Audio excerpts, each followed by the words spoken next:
Nahitra ho an'Andriamanitra irery ihany mbola ahafahako joro vavolombelona ho antsika tsirairay avy. Tamin'ny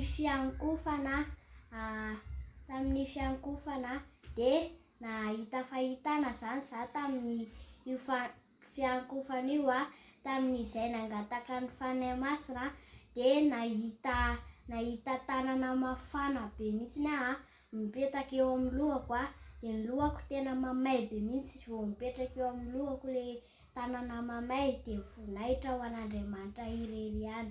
Amen.